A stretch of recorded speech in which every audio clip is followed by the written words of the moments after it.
Up at 11, we're getting new video from all over the western Gulf Coast as Hurricane Ian swept through. And this video is from Fort Myers Beach.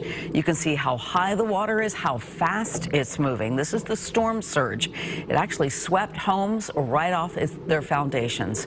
And we've seen much of that today. Now on Sanibel Island, this is near where Ian's eye actually made shore, just north of here. The hurricane washed out part of the Sanibel Bridge.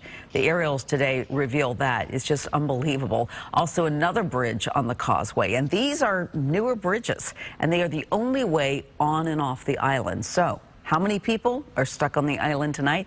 They still don't know. Dozens, they do know, have already been rescued. And this is what the storm did to Fort Myers Beach. This was Times Square. If you know the area, it's a popular beachfront shopping and dining district. Businesses that have been there for generations are just demolished.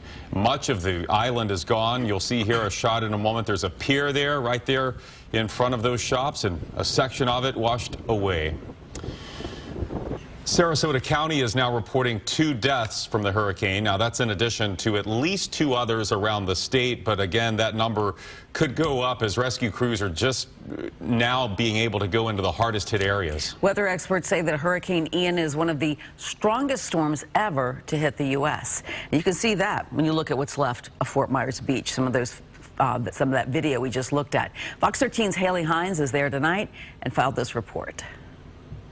It is a stunning, sobering sight here on San Carlos Boulevard on the way to Fort Myers Beach. Debris, boats, vehicles, sheds stacked here on the side of the road.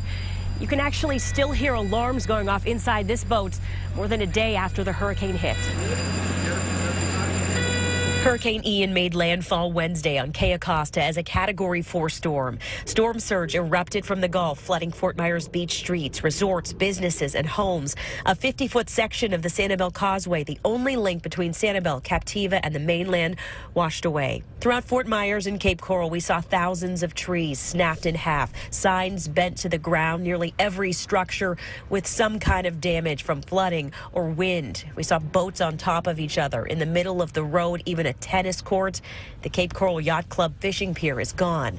Kathy O'Neill, who lives just across the bridge from the Fort Myers Beach shoreline, told us 11 feet of water took out everything. It's just heartbreaking, and people are so wiped out right now. You feel like you're in a war zone. You don't feel like you're in your little community, your beautiful little beach town. You know, everything's unfamiliar. You know, I think what they need is trucks and cleanup and garbage dumpsters and anybody with bulldozers, anything that could help take all this debris out so we can try to rebuild. A small moment of hope for Kathy. While sorting through her things, she was able to recover a picture of her and her husband on their honeymoon.